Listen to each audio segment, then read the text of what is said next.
Hey guys, it's Danny. So, you've just successfully repotted your orchid. Now what though? Well, today I'm gonna go through some very common instances that you might find yourself after repotting an orchid and what you should do about it. So I hope you'll enjoy today's video, and if you do, don't forget to give this video a like, it really helps it out, and why not subscribe? It is free and I post multiple times a week. Today's video is sponsored by Skillshare. Skillshare is an online learning community with thousands of high-quality classes for people who are always eager to learn something new. Such as us orchid geeks, am I right? This is the right place to get inspired and expand on your existing skills or learn new ones and put them to work in your everyday life. From photography to drawing, cooking, and even how to grow houseplants, there's always something interesting to discover. I know this will come as a shock. You might want to sit down for this, but I have to tell you, I'm not a great cook. I know, try to compose yourselves. I do, however, love watching culinary shows, and I am trying to improve. I just realized my knife holding and cutting technique was just off and dangerous. So I picked up Knife Skills, a mini class to chop like a chef by Lana Karp. Yeah, I need to start with the basics here. And what do you know? I now cut like a chef. Well, not really. I need a lot of practice, but honestly, who would have thought that such a small detail as how to properly hold a knife makes such a big impact?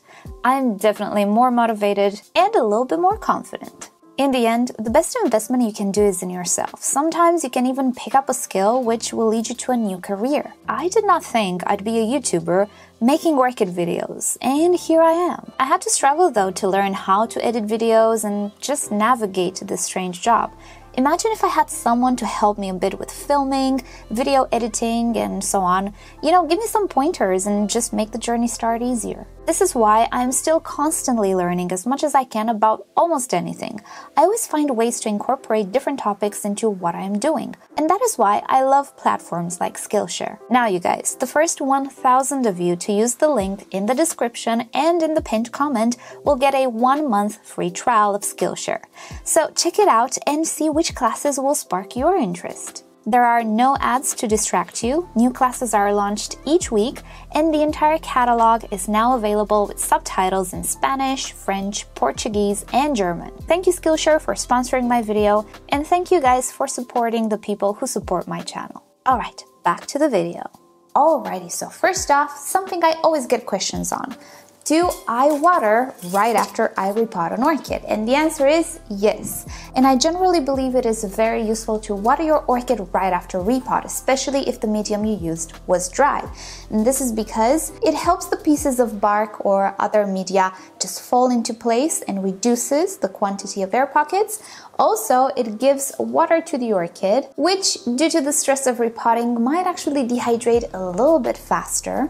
And lastly, it will flush away any dust or fine particles of that medium, especially with organic media and bark. They do have a little bit of dust on them, so when you water, when you flush the pot, all of that goes away, leaving behind those air pockets absolutely free, ready to offer air to the roots. In my experience, never had I had issues, even if I snapped the roots if I watered immediately after repot. If you're using sphagnum moss or a medium that you pre-soaked before working with it, there is absolutely no need to water your orchid. And as a side note, I do believe there is absolutely no benefit in pre-soaking bark or cocoa husk or other materials, with the exception of leca, prior to repotting. I find it is much harder to work with wet media, and whether you soak it before or after, it really doesn't make any difference. Brand new bark is not water retentive at all, so even if you soak it, it's not really gonna change that much the time in between waterings.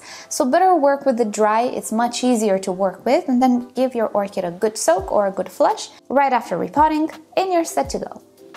Next up, place your freshly repotted orchid in a place where it will not fall, somewhere protected. We all tend to focus a lot on a place which will offer proper conditions, proper light, proper temperature, and that's great, you should definitely do that, but also you should keep in mind that freshly repotted orchids are a little bit more sensitive root-wise, and if they take a fall, it might not end well. Since the orchid is not yet well anchored in the pot, there is a high chance that not only will it fall, but also it will just it will tumble out of the pot and get more damage than if the orchid was already anchored in the pot. Brand new root tips are very sensitive, and also brand new leaves. We don't want any of these structures to get damaged, particularly when the orchid is just starting to settle in its new pot. So make sure that it is now within the reach of children or pets.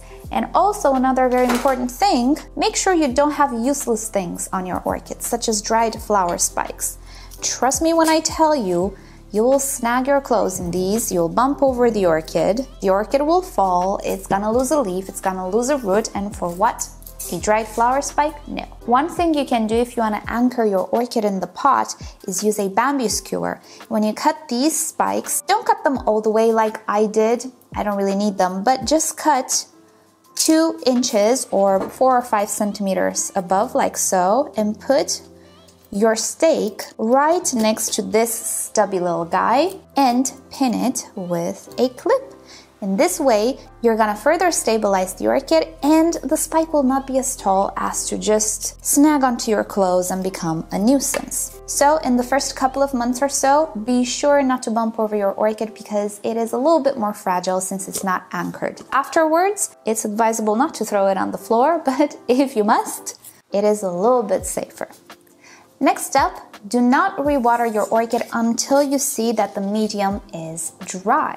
Especially at the beginning, we are eager to rewater our orchid and not let it get dehydrated. Well, orchids are very resilient and very drought tolerant, and it is actually much safer for them to be a little bit more on the dry side than on the very moist side. You do not want to let your orchid become dehydrated, but you also do not want to keep it soggy, particularly because you don't really know how fast that medium dries. Furthermore, at the beginning, while the orchid is settling in, it's not gonna drink a whole lot of water. Maybe the root system is not gonna be big enough to absorb the water you provided in just a few days. So until the root system starts to grow a little bit more, just stay on the dry side. With the exception of just a few species which really do not handle drought well, most others that we grow like dendrobiums, phalaenopsis, cattleyas can handle a little bit of drought. And when you first repot your orchid, it will not drink as much water, so be careful not to water it way too often, and then in time you will find your rhythm and the orchid will start drinking more and more water as the root system develops. Alrighty, next up on the list, I'm gonna warn you, there's a whole lot of ideas with you need to unpot the orchid. First off, after you repot your orchid, if in the first few weeks you start to detect a pretty foul smell coming from the pot, especially after you rewater, you need to unpot the orchid and check the root system, particularly if your orchid is not potted in a transparent pot and you cannot see the roots. There is a high chance that after a repot, some roots don't make it and they start to break down in the medium.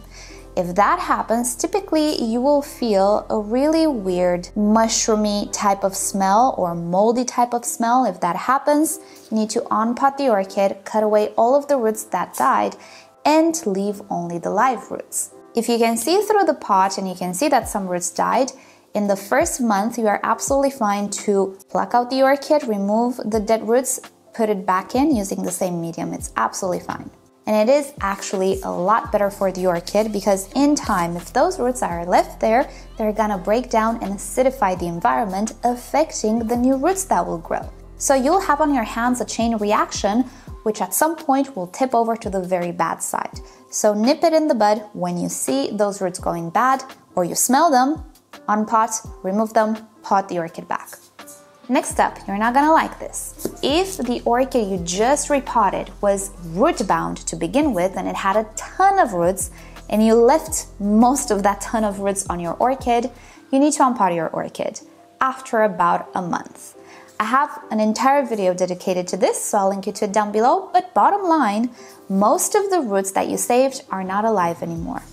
With every repot, there is a percentage of roots that are not going to make it. Let's assume that percentage is 10%. If your orchid has 10 roots, then one of them will die. If you have one dead root in the pot, pretty much nothing bad will happen. One dead root in a sizable pot doesn't matter all that much. But consider this, you have 100 roots and 10 of them died. Well, the situation changes dramatically, especially if we're dealing with one of those orchids that has very fine or tiny roots and you can fit a lot of them in a pot. Now, the percentage, sometimes it is much greater than 10%. I just gave you an example. It could be 50%. So obviously, the more roots your orchid has, the more of them will die off during the process of acclimation. And since the pot is a confined environment, there is no place for that broken down root to go, or those broken down roots. So what they will do is, again, acidify the environment and create a very, very bad environment for the new roots. So bottom line, if your orchid was full of roots when you repotted it, in a month, unpotted, check what's still alive. I have a funny suspicion most of them will not be alive. It is normal, it happens. If you want to learn more about this phenomenon, check the video that I will link you in the description. Next up, this is a good one. If you ever see on the top of your medium or your orchid roots bush snails, you need to re-repot that orchid. You need to go back, remove all of the medium, throw it away, it is my advice, and treat the roots with hydrogen peroxide 3%. That is my recipe. Other people might use other things, but I have researched and tested all the recipes on the internet for an entire year about 10 years ago until I reached the conclusion that hydrogen peroxide 3% does the job. Now, bush snails are cute but very, very dangerous little creatures for brand new root tips. They love new root tips, and if they happen to munch on all of the new roots your orchid will produce, then your orchid is in serious trouble because it will run out of energy. Maybe the older roots will die off, or maybe they're not healthy enough anyway. It can kill your orchid, and I've been through it. Oh boy, I don't even want to remind myself. Bush snails usually come out at night, right after you water. They like wet environments, they cannot really walk on very dry surfaces, and the orchids that I found are most prone to come with these snails from the nursery are oncidiums, dendrobiums, cattleyas. Not so much phalaenopsis. I have never found one bush snail on my phalaenopsis. Time is not lost, I mean, I'm keeping an open mind. But typically these orchids are the ones that come with bush snails here in Europe, so you might want to be careful. Also zygopetalums, everything that is not a vanda or a phalaenopsis, to be fully honest. From my own experience, I'm telling you, beware of the bush snail. It's cute, it's cuddly, but it's not good news. Next up, if the potting mix you chose for your orchid stays wet for more than 7 days, and when I say wet, I mean wet, not just slightly damp. If it's still very noticeably wet after 7 days, I think you should go back and change the medium. How often to water an orchid will always depend on the orchid, on the environment, many different factors. We cannot all have the same watering regime. However, if you're a beginner and you need a guideline, I would say that if your orchid stays very wet for more than a week, then I think you're using a medium which is too water retentive for your orchid or your environment, especially if you're working with very drought tolerant orchids such as phalaenopsis, cattleyas, dendrobiums, everything other than oncidium types, which do require a little bit more moisture. It's always trial and error at the beginning. There is no one medium that is good for everybody, so you need to trial and error a little bit, see which one works better for you. I would always suggest you start with a bark mixture, mostly bark or just bark, because it's the safest one. It dries the fastest. And having a dry orchid is much better than having a root-rotted orchid or a suffocated orchid.